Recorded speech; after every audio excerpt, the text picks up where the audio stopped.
a very... So to bring it back around. So to circle back. Yeah. To circle back, as Kenai would say. What happened was, apparently I don't know how to fucking use equipment, and everything doesn't work. So hopefully, this is working right now. So we recorded for about 20 minutes, and it didn't save on the camera and my phone. The audio didn't work for some goddamn reason. So now we're here. Again. To circle back, we talked about basically how you guys met growing up together, how you discovered creative finance through Pace Morby. You were an agent in California for a bit, got interested in real estate, and then you two started talking about it. So now business. Yeah, so I started working with this company that was working with people in pre-foreclosure, essentially, and helping people in pre-foreclosure stay living in their homes, essentially, out west. And so I got into that. I was like, Noli, got to check this out, man. And I knew he was kind of where he was at in place in his life. He was looking for something else. We both kind of came together at similar points, kind of like transition points in our lives. Career transition points, thank you. Yeah, we weren't like dropping our wives or anything. No. But our other job. It was California. Yeah. So I was telling Noli, and I was like, I was like, dude, you gotta check this out. It's freaking cool. I was just super excited about it. I think I probably talked Noli's ear off about it. I like told the world. I was just like, oh my God, like where has this been my whole life? I was like, I don't have to be an agent. That was the thing. Is like, I don't have to be an agent. I don't have to be a realtor to be able to get into real estate. You know what I mean? And that was just like a huge epiphany that I had. Same for me. I was a new agent, probably less than a year, when I heard Pace Morby on the Bigger Pockets podcast. And same thing, creative finance, a sub-2 stuff. I knew what seller finance was and wholesaling was, but he talked about the other stuff. I was like, what is that? Went home on Google, YouTubed them, and I was like, holy shit, people do this? So. And did you join the mentorship? Yeah. Yeah, right then? Shortly after. Yeah. Probably a couple months after I did the I think you went in and you were into it for like a month or two, and then finally convinced me to do it. Yeah. I had talked to Jesse Stanton over in Alaska. He was the first one I talked to, and I was like, is this like a real thing? Legit? Like, what is this? Yeah. So. Yep. Yeah. He's good. But yeah, then we were working with that group of people for a little while, and I think both you and I just hit some roadblocks that we knew that we wanted to overcome. And their model was pretty specific and kind of pigeonholed. Yeah. And there were times where we had deals that we knew we could have gotten across the table into the finish line if we had, I guess, more experience and just more exit strategies that even at that time we were learning about with Pace Morby about all these different exit strategies, and they weren't utilizing them for their business. I mean, it's their business, they can run it the way that they want to, and we were just, kind of in sales. So I think John was like, I want to try and start to do this a little bit in New Hampshire. And I had to Well, I had a different idea at first. So I came out with this idea, which was like providing services. So I was from working with a lot of these people, I was seeing like all of the issues and all the problems that they were having, right? When they were in pre-foreclosure. And I didn't feel like there was a lot of value other than maybe, keeping them living in their home or avoiding foreclosure, which is massive, right? But what if they have to sell, right? And there wasn't a lot of if they have to sell, where are all the resources and value? There wasn't resources and value. And so initially, actually, I don't know if you know this, we started up this other company, and the company was to literally take care of all the services. And I actually had a conversation about merging, about merging with Clinton. And I was like, hey, you take care of this. If they have to sell, we can take care of this. We can have a business model. Well, that didn't kind of come to fruition or whatever. It didn't align. So then I was like, screw it. Let's just freaking do this thing in New Hampshire. I was out in Boise in a fifth wheel with two of my kids. And freaking launched it. Cold called, essentially, people in pre-foreclosure. And I had no idea how we were going to provide all the resources, but I was like, oh, whatever, I'll figure it out. If a client comes around, like, and if I can't help them stay living in their home and they need to sell, we'll have all these resources and I'll figure it out, kind of thing. So we launched it. I cold called for, I don't know, month and a half, I think. Maybe, no, not even a month. I think it was a month.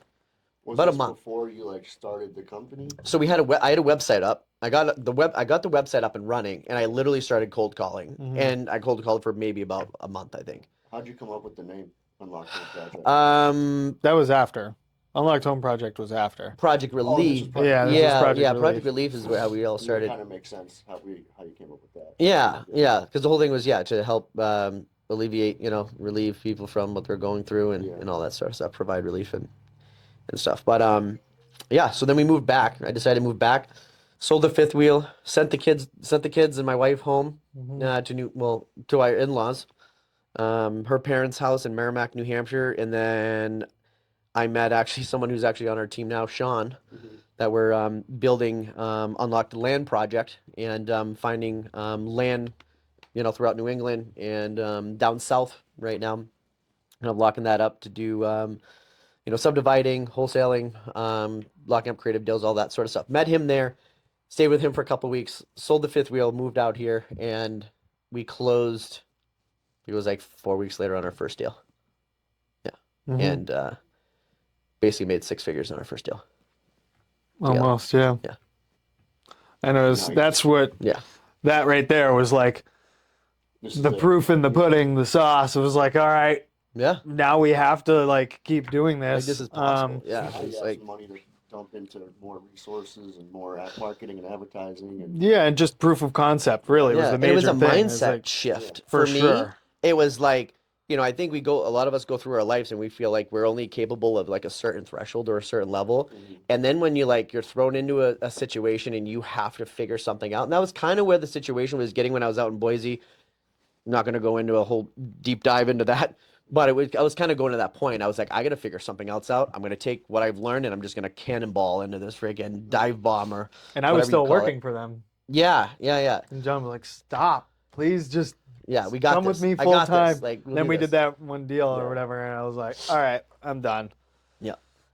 Let's do it here. And I think I had like some deals that were still like kept me on the ropes a little bit. I needed to get them closed or whatever. But it was essentially Sean, who I met in an RV park, my wife, Noli. And Audrey was doing lead gen. And Audrey was doing some marketing. Yep. No, she was doing lead gen stuff. It was lead gen. Yeah, it was lead gen. Yeah, in the beginning. Yeah. And we just all I was doing all the cold calling for a while. And just doing cold calling, setting appointments and closing the appointments. And then everybody else, we all supported in different aspects of the business to make it get it across the table, essentially. We could start a hat store for the amount of hats we've all worn, for sure. Oh, for sure. So, especially you. We started with you and Noli, obviously, and then Sean, Kristen, the other team members you have. How did you convince them, how did you convince them to leave what they're doing to work for you? I don't imagine they're all full time, but maybe they're all, how'd you get them on your team and say, hey, and make them stay? Honestly, I don't think we recruited really anybody. The only thing that I ever did was I would post on my Facebook page when I was looking, we were looking for somebody, but it was really us for a while. I think 6 or 8 months or whatever. And then, I think I posted on Facebook for a day or two about what we were looking for and kind of who we are. And a lot of people that joined our team knew about us or were following us and saw kind of our business model. And because we post a lot on social media and stuff like that and talk about valuing other people and us using a value-based discovery and really appealing to what's important to other people, putting other people first. That's really, we structure from our sales approach to how we, all the team members on our team, where we kind of place them or where they place themselves. Actually, I don't place them anybody anywhere, and where they want to be. And it just creates, I think, an environment that people want to be a part of, You know, we've never really tried. We never really had to try to recruit somebody. And said, hey, I see what you're doing. Yeah. Can I be part of it somehow? Like, how can I help? Do you need some, I saw you were looking for, X, position or whatever.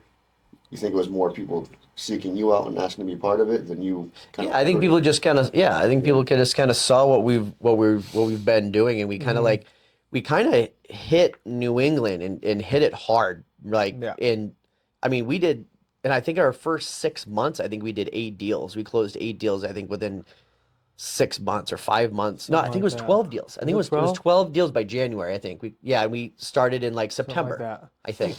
August. September, October, December. Yeah, 5 months. Yeah. And we closed 12 deals. And 11. half of them. Wasn't it 11? No, I don't know. 11 or 12. But like, I think like half of those were creative. And at the time when we came in, there wasn't really anybody doing many creative deals. You know, maybe a couple here and there per year. You know what I mean? We kind of came in guns blazing and like, and just made a huge impact. And then people are like, who the hell? I think people were like, who the hell are these guys? Yeah. So then people kind of just kind of started watching us and seeing what we were all about and wanted to become a part of it, How many team members do you have now? 8, 9. So Jordan, me, you, Kristen, Sabrina, Kitty, Sean, Jess.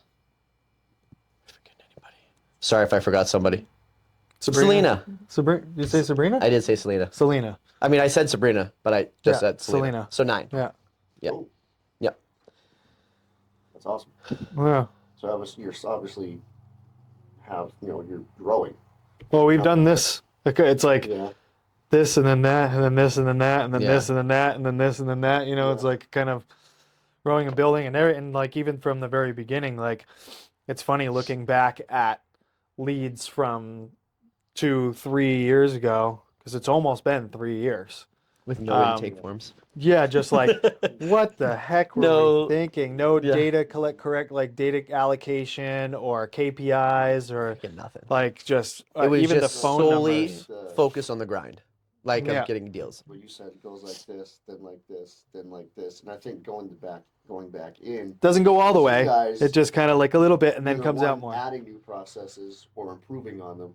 And Yeah. That way now we can get bigger. And being really kind of selective too. Like in the beginning, I think like when people wanted to work. Mic around.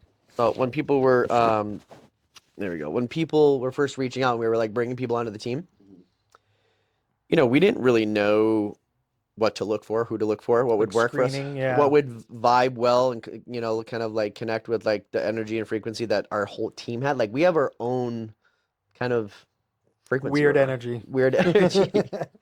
And so like when we were kind of going through these movements, it was like trimming down people that didn't really fit with like the big vision or vibe really well with us, or just didn't have the work ethic or didn't have the morals and principles and that sort of stuff. And then once we figured that out, we never really pushed to hire somebody. I mean, I guess until recently. Yeah. Maybe until like literally the last like 3 or 4 months, maybe, where we've kind of hired a couple of VAs. We need to bring an underwriter in because we're just getting too busy and I can't do it. But and our best hire exactly a year ago. Yeah. Who you'll all meet soon. Yeah. Our surprise guest. But so it was doing the pre-foreclosures, getting that proof of concept down and developing that. I mean, from what to use for phones and a CRM and all that different kind of stuff. Some of the stuff was already we're just building and expanding off of what we already knew from the previous company that we had worked for. So focusing on new things that we were the unknown was easier because there were already some like rudimentary systems in place, basically.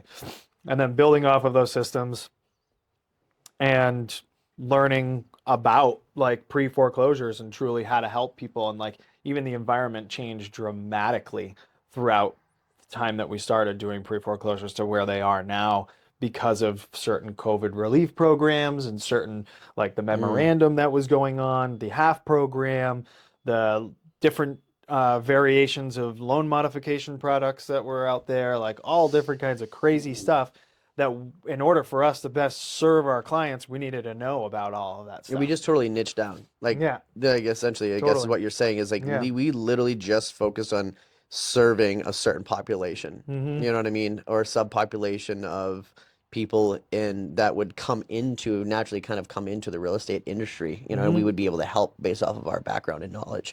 Okay, I got a question. And we helped a lot of people.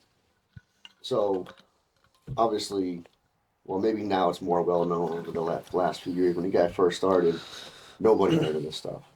Almost nobody. So people were skeptical about it, thought it was illegal.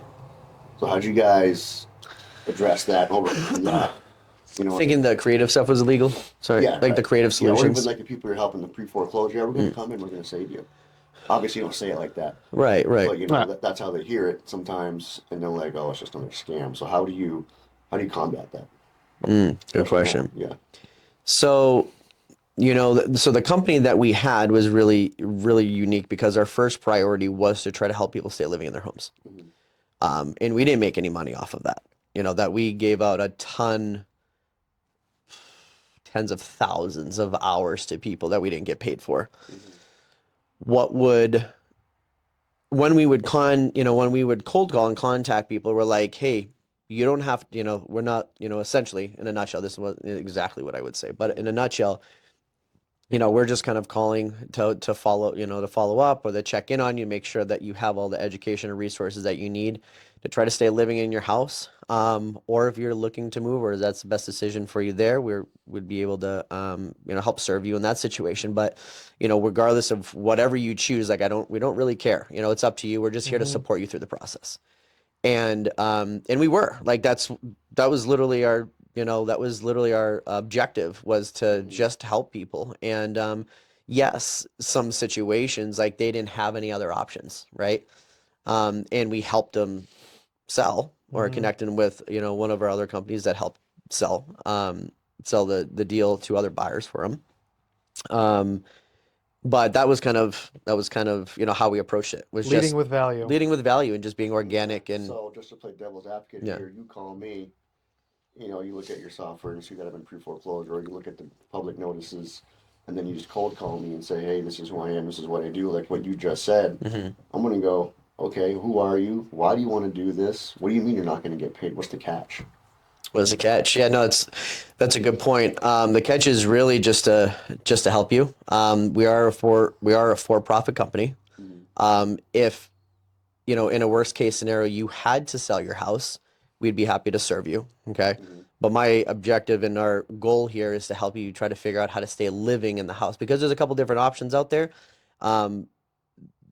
And a bunch of different information that can be found in a whole bunch of different places, but there isn't a primary source that can give you all the information and the connections to all the options that were out there. And especially even when, you'd be surprised, even when the HAFRA, the Homeowners Assistance Fund, was helping people bail out of foreclosures, they had problems with some of the attorneys there. They couldn't get in touch with people, no email responses back from people. So we were giving them, you know, feedback on like how often to reach out, you know, how to, Don't wait what for them. to say. Don't wait for them to get back in touch with you. Keep on, you know, like we would give them just even the littlest advice like that saved, I don't know. We never kept track. We probably should have, because we weren't keeping track of KPIs. But, you know, like we've probably saved, I mean, thousands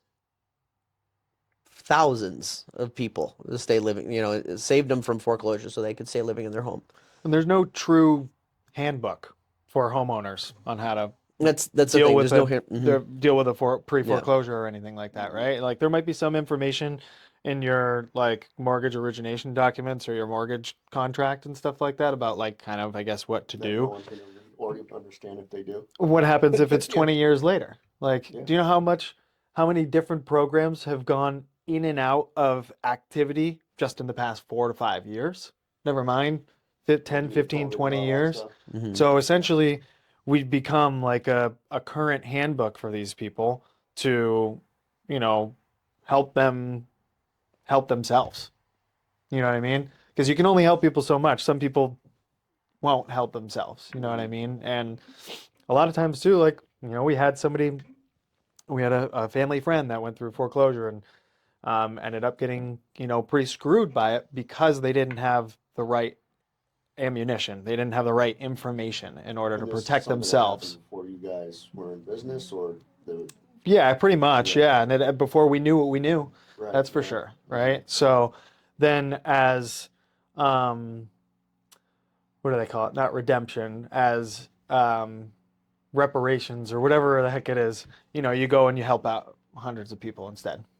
Like, okay, we missed that one. Let's go help 150 more people this year, or something like that. So, yeah, it was just like nice to help people. Yeah. And having that business model, Yeah. um, And get into the other it ended programs. up providing. It ended up like giving back to people and leading with value and helping people stay living in their home and not charging them anything, even though that would have been illegal if we were trying to do that. We didn't charge them anything. You know what I mean? And we got a lot of And reviews. it's not a lot consulting of thing. Yeah. It's just a human to a human.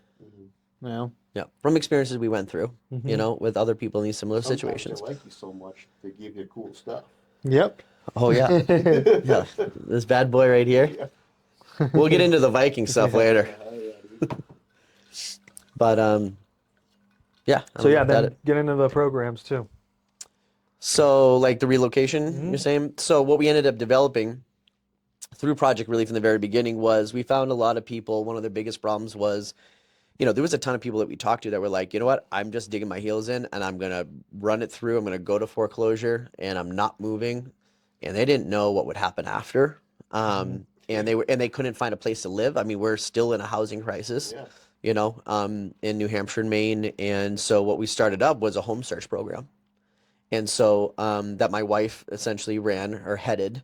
And we basically developed a program, and we got really good at finding people rentals in a market where there was not a lot of rentals, not a lot of inventory. Well, how'd you do that? I wish Jordan was here because that's totally like the magic was all in what my wife did, like the resources and people. Like we just started making connections. I remember we went to a New Hampshire Real Estate Investment Association conference one time, and I talked to a couple people, and I ended up talking to a couple investors that were like, "Hey, I love what you guys are doing. If you guys need a place for one of your clients to relocate to, call me." And that, I mean, we really relocated just off a few connections like that. We could find places. People would send us, like let's say a lease was running out and they were gonna in October and they were gonna flip it and it was gonna be available in November. They would tell us at the end of whatever September that this was gonna be available and before they put it out on the market. It was a sales approach. I remember Jordan calling some of these places that were management companies and stuff like that or whatever, and it was a sales approach. Like she sold them on us, because I think a lot of these people, their credit is so shot, their income is so shot that they wouldn't normally be able to qualify for an apartment. Some of these people that are, you said, digging their heels in and going to foreclosure, how are they affording these apartments you guys are putting them in? From the proceeds from the sale is the biggest thing. So we would be able to put them into a house from the proceeds from the sale. That would primarily help them. We also, like if somebody wasn't making money because they didn't have a job, we found people jobs. Yep. We've got people jobs. Wow. We found people jobs when they couldn't get out of their way and found jobs. We found the guy, whatever, we don't have to say his name, but the property in Ackworth. Yep. Okay, the property in Ackworth. He didn't have a job. He wasn't working. Give him some money so he could move in, get a rental. Property guy? Yeah, the Ackworth property. Hooked him up with a place from an investor that we met at New Hampshire Real Estate Investment Association conference and got him a place to live and helped him move, paid for dumpsters, just took care of him. That's kind of all of the other resources that we kind of provide, is moving, relocation. You need help packing, you need help moving, storage, clean out, whatever it might be. We just kind of serve. We have a credit restoration company, third-party credit restoration company that will, provide to people a whole bunch of stuff. And mortgage brokers and stuff that will help with getting credit recovery and plan so that they can purchase again down the road. And actually, the cool thing with that property was the buyer for that property was somebody that had reached out to me on Facebook like months prior and needed to move from Florida to New Hampshire to the very specific kind of rural area of New Hampshire that they needed to be. Yep. This house came up. This guy knew nothing about sub 2 or anything like that, but had like You said the guy, you mean the seller? the buyer. The buyer? Okay. Yeah, but had like Oh, this guy is a new house, primary residence. yeah, With this house. and he had limited like funds kind of, and just like limited a bit. He was leaving his job, so he couldn't really like get a mortgage, you know, and stuff like that. So How did this happen? well, the cool thing is a year and a half later, he was like, my wife doesn't like New Hampshire. We're moving back to Florida. Can you sell the house again? So we sold it creatively on top of the first creative transaction. Nice.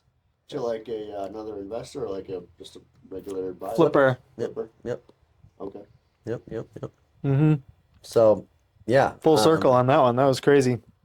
But yeah, so then that kind of led into expanding more into real estate, different, populations of people that we wanted to help, and things that we were like interested in getting into real estate now. You know what I mean? We're in it now. And now we're in it. Yeah, we're into a lot of it. I mean, we just partnered in on a 19 bedroom 2-unit motel and inn up in North Woodstock. Yeah. We're helping. Well, actually, so the creation of Unlocked Home Project was because our niche company was specifically for foreclosures, Oh, right? Yeah. I So said then before. realizing all of the other areas that this kind of creative financing and even Thank you the for saying that. the aspect of like relief stuff can But be it's why I applied keep them around. to everything else. Yeah, how am I the one that's keeping the how- conversation so on You're track? keeping it together, bro. Thank you So for the keeping this name- all But- together. The name Unlocked Home Project. I remember sitting in my basement, John calling me, because he's the visionary. So talking You're the about all of integrator. this stuff. I'm the integrator, Yeah. systems, back end kind of stuff. And talking to me and being like, we got to start this other company. This is kind of like the idea of what we're going to do, which has changed like a few different times. But the roots of the idea has always kind of been there, right? And it's just like, we just didn't know what seed it was that we were planting. Like, thought it was just going to be this thing, but it's branched off into like freaking, I don't know, birch tree, because there's a billion different things Yeah. popping up all over the place. But I remember we were trying to figure out the name of the company. Yeah. And wanted to, because Project Relief was the pre-foreclosure, like keeping project within like the whole name and everything like that. And yeah, just like trying to figure out what the name of the company was. And what it kinda was cool. for me is we ended up having what's up, brother? I ended up having like an epiphany, right? Like a light bulb went off. I'm like, value first, right? And I'm like, we could serve so many more populations of people. We could just serve, not populations of people, we could serve a ton of like sellers in the industry in different ways. And we have these creative ways to help people. Now I saw the big vision and I'm like, oh, that unlocked like a whole nother thing. And I'm like, unlocked. I did some search online. I'm like, nobody had unlocked home project. And I was like, that's There was it. something that we really wanted, and there was already a website maybe or something like that was out. And we were like, crap. It was like unlocked homes, I think it was. It was unlocked homes. Maybe it was Unlocked Homes. taken. What did they do kind of the same thing? Or It was a real estate firm. Yeah. Sidebar, sorry. There's a real estate firm, I think it's in North Carolina or Virginia or whatever, maybe Rhode Island, anywhere, southern somewhere. It's Keza Team. Oh, The geez, Keza really? Team. No way. And they have the name trademarked. So I went to like the brokerage, it's a real estate team, and nobody there is named Keza. No. Because when me and Amy were looking Yeah. to make a name for our team, we're Keza Team, they're the Keza Team. Yeah. And they have my last name trademarked. That's funny. Oh, geez. And I can't use it because we're in the same industry. Gotcha. Yep. Anyway, Well, there's another That's what- Project I Relief. thought that was fucking stupid. It's a BLM movement up in Maine.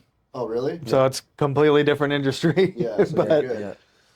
But Anyway, yeah, sorry. but that's what ended up happening. So now It's led to, fast track a few years. We're getting into, providing creative solutions to realtors on market. Realtors are coming to us. We're reaching out to realtors about creative solutions, teaching them about creative solutions. We got a training series now. We have a website dedicated to, that subset, in real estate, and just providing solutions to people there.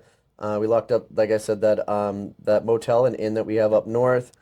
Commercial Working with division. investors that have like Airbnb properties that kind of it doesn't make sense for them and they don't want to pay capital gains. So we structure things creatively to defer capital gains over time.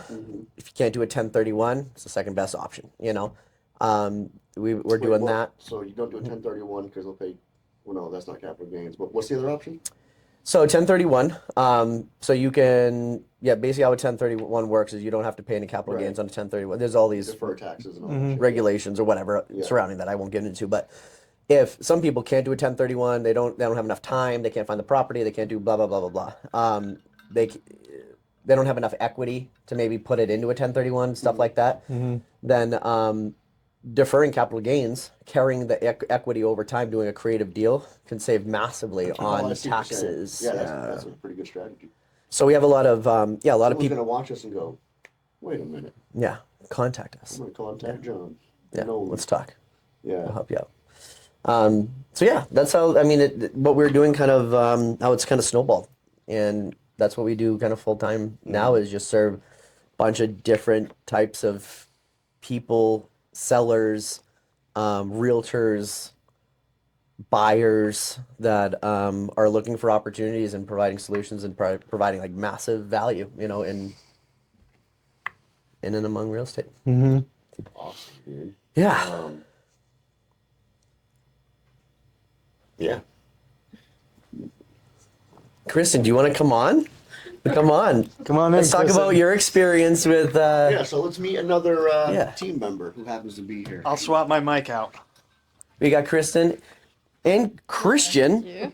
Kristen and Christian. Nice to meet you, Christian. I just build all of Is this all right? Yeah, that's All right. Excuse me. Blue? Oh boy. Hi, bud.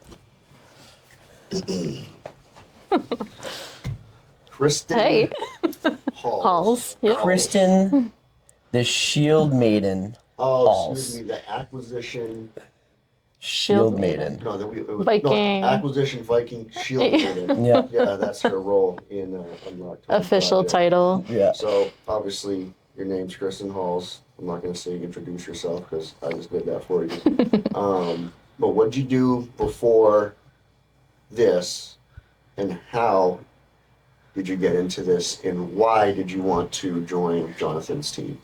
Yeah, it's a kind of a funny alignment story.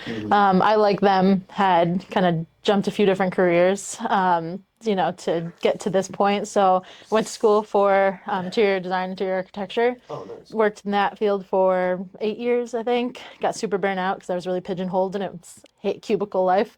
And so then when 2020 happened, I quit my job and pursued travel instead. So I actually picked up being a travel agent and working for a startup app within the travel sphere, and took off and traveled the country in an RV with my now ex. But yeah, we had very similar kind of lifestyle in that. And then that company unfortunately went belly up, and so I was left again to be like, all right, what now? So I've had been following a ton of these, investors online on Instagram and kind of self-teaching and reading all the books and listening to all the podcasts, and big interest in it. I kind of felt like that would like tie back to the, what I went to school for. And so I just never really had that kind of like commitment to pull any sort of triggers on my own. And so I'd connected with a whole bunch of people over time. And then someone that they were connected with had posted online that they were looking for someone in acquisitions. And I had like just lost another job. I was like back at home, basically had like no cost of living. So I was like, why not? Like, send it. And so I met with him on a Zoom, and we were just like super aligned. Real, like, even with the Viking thing right off the bat. I'm like, I literally am a Viking, and he loves Viking stuff, as he's shown us swords and stuff. The sword is still here. Yeah. I'm just This is like, actually Kristen's sword. What's the thing that you get on a knee and then you put the sword on your honestly. shoulder? Oh, Is that how you? we're gonna build it into our concept now.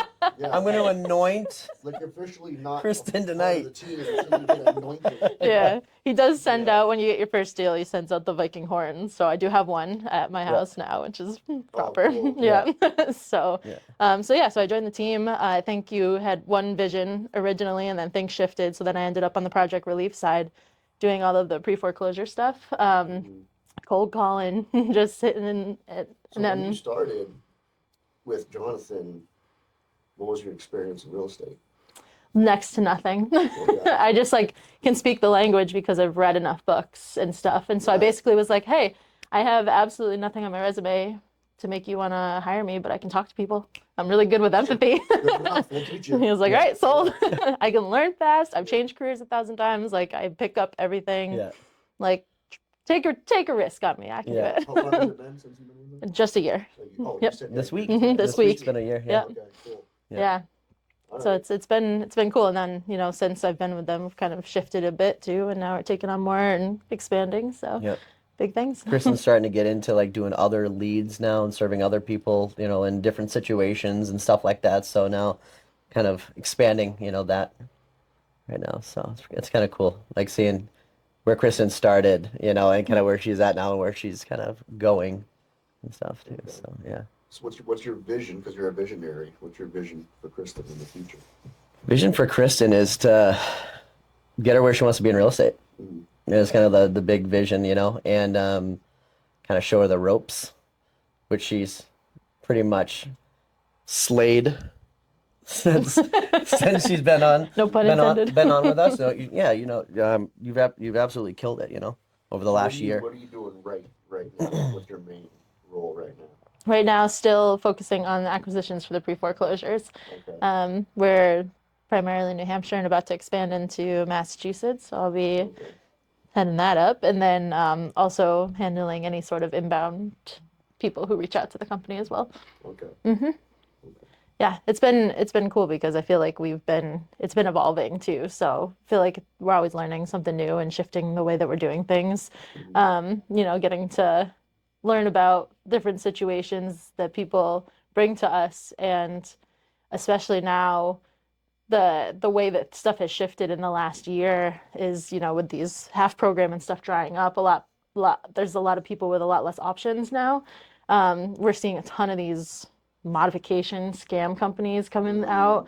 I mean, tons of people I talk to on the phones are getting scammed out of money left and right. So our main goal really is to just like educate and, protect people from these Yeah. predatory groups and whatnot. So, it's like we're learning something new every day, or we're like seeing something new come to the surface. And so the more that we can learn about that, the more we share, the more that we're able to help folks, and, especially with the relocation services, Yeah. for sure. Yeah. Okay. So you like cold calling people or? Mm-hmm. Okay. Yep. So I get all the phone numbers, and every single day we're hitting new leads, basically new people based on these public notices. And so I kind of try to reach out every other day for the most part, get them on a call if I can, and really even to the point where we're getting upwards of 2 weeks out, and someone finally will be like, oh, thank you for being persistent. I've been avoiding everything. I've been. Fine, you're just like, all right, I gotta Yes, face this. exactly. And that's when we're like, we can still help you. We're still here. Yeah. And I've had so many people thank me for just being. I've seen your calls. I've seen your texts. I'm sorry. I've been ignoring you. Like they didn't get into That's this. a tough thing to have to swallow. Yeah, to face it. People are like, how did I get here? Yeah. I don't want to tell anybody that Mhm. my house is pre-foreclosure and I have no money and this is what's going on. Well, That's a hard thing for them to admit to themselves. yeah, and I think that they can open up because we're empathetic to that. Like, I personally have had the rug pulled out from under me. I had a safety net, like he's said that he struggled with finances in the past. Like, we can relate, and that's why people can trust us. So I couldn't even buy a house. I was struggling so much. Yeah. You know what I mean? I couldn't Yeah. even I couldn't even get into a foreclosure if I wanted to. It was so bad. I'm like, trust me, I know where you're at. Like, I couldn't even afford a house Yeah. to get into foreclosure, you know? Yeah. I freaking one year I was freaking on my classic story. Like we had a 32-inch TV on the floor with our first child on solar pallets, and we had a futon mattress on it, you know? Like that was like how rough it was for us in the very beginning, you know? So like I think leading with like, you know, leading like our approach is leading super with empathy and understanding and being able to relate to them and all of the people that I've served. I mean, thousands, you know, like we talked about before, you know, Yeah. thousands. I mean, probably 5,000 people or more I've talked to in pre-foreclosure, and probably, you know, 3,000, you know, of those or more we've probably helped stay living in their homes. And, you know, so we know the process. We know how it all works. And us leading with like, we're not here like, yes, we can help serve you if you have to sell your house, right? But at the end of the day, like our main priority is to make sure you have a roof above your head. And if you can stay living in your home, like, hey, stay living in your home with your family. Like that's what's most important. Like we're not like sales breath kind of people, I guess you could say, you know? Yeah, there's 1,000 different ways you can sell your house, but there's no one who's going to be there to walk you through the process and to make sure that you end up somewhere on the opposite end. Yeah, that's where the value comes in. And I think that, you know, a lot of these people end up in these situations because of things that happened to them that they didn't plan for. Right. And, you know, I think that alone, just like, acknowledging that people's hardships is something that, you know, Sometimes they can't avoid, they plan, it just. yeah, illnesses, Yeah, that's exactly. anything, yeah. Yeah. So that's, I think that having that is the main focus of just understanding where they're coming from, why they're in their situation. So and then they're in good shape if they trust us. Yeah, right. Exactly. Yep. Awesome, dude. Yeah, it's been fun. It's a good team. We're all super aligned. We talk a lot about mindset stuff, and how we want to provide value and what our goals are. And then told him I've got goals to get my own property next year. He's like, all right, let's do it. We'll support you. So it's a good team. Definitely. Where do you see the company going in the next 3 to 5 years? Like, what's your goal in the next 3 to 5 years? It's a good question. Next 3 to 5 years would be able to have this machine running without me in it full time, and for it to continue to provide value to people and have it not lose the quality that we have in everything that we're doing right now. Like that's like my big goal is like to continue the vision. It's kind of like, I mean, it might sound corny, but it's kind of like a passion project. Like we saw when I was first getting into pre-foreclosure, we saw a lot of investors taking advantage of people, you know, and that's what led to our first business, was to protect people, you know, and that's what kind of led into this, like the business that we're in now is to like still protect people, make sure that people are taken care of, you know, and if they want to sell their home and we don't want to buy it directly, which is mostly the case, you know, we will do an in-house bidding process and we will try to get you as much money as possible for this property, instead of them having to worry about, you know, this investor calling them or them go here and them go here. It's kind of like, you know, they sign with us and we handle everything that they need, anything that they need. We've gotten people into assisted living. We've gotten people jobs, like we were talking about. We've got multiple people, found people jobs, places to live. We've helped with relocation. We've recently got almost $4 million of IRS liens taken off a house that this woman was going to be. That's a whole podcast itself. Yeah, that was a massive accomplishment that we were able to do for the seller this year. I brought that lead to the table, Yeah. and Awesome. he literally said, "No way, no way." Yeah, yeah, and then a partner of They're ours screwed. Then was low looking for a bolt. place to live, and I go, I'll find you a place to live. And then when this property came our way, I was like, this isn't the area you want to live. However, we have $4 million of liens we're going to try to take off of this. And she's like, okay, well, good luck. I'm not going to, you know, hold my breath, you know what I mean, for it. And she was looking for a primary residence, you know, super successful real estate investor, you know, owns a ton of doors and just super successful, right? And but was looking for the right house for herself, you know, and we were able to take the liens off of this property. We had to communicate with the IRS. We sent them a creative contract, a subject to contract they approved that contract, removed the liens, and she was able to buy this and, you know, now lives in it full time. That's sick. I remember you posted that, and people were like, the comments were fucking crazy because they're like, "How did you do that?" Yeah. Everybody wanted to know. Yeah. But Yeah. yeah. But yeah, it's all the kind of the stuff that we're doing now, and it's super rewarding, you know. And at the end of the day, that was kind of where I want to be in 5 years, is still having a meaningful and like a purposeful life. You know what I mean? And like taking care of people fills my cup. You know what I mean? Like taking care of people on our team, taking care of people, our immediate partners and investors, to our sellers, to, you know, just everybody, you know, the title company, you know, can't tell you how many times that we've got given, like, take care of your title companies. You know, like we've sent them so many lunches, you know what I mean, for the whole office, and Christmas cards, and you know what I mean, like just being like leading with value, and showing people that like who we are and how we appreciate them, and you know what I mean, that we're here to like have, you know, enjoy what we're doing, have fun doing it, and like give back to other people while we're doing it. Yep. That's awesome. I think that's about probably wraps it up. Yeah. Where can people find you? Are you on like social media?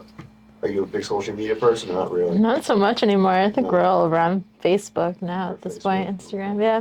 I don't post too much. If someone wanted to reach you, how would they do it? Well, email addresses. Instagram, Creative Real Estate Viking. We live the truth of the Viking concept hard in this business.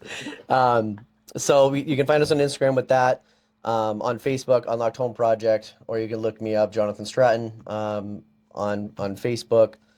Yeah, I don't know if you I don't really post anything. She's not on I'm it. out there, Yeah. but yeah. Like messenger pigeon or smoke I was signal. gonna Like, say you can reach Yeah. out to our email. Yeah, you can look Yeah. us up on the web, Yeah. Reach unlockedhomeproject.com. him. Find me. Yeah, reach out. Cool. Awesome, dude. Thanks for having me, man.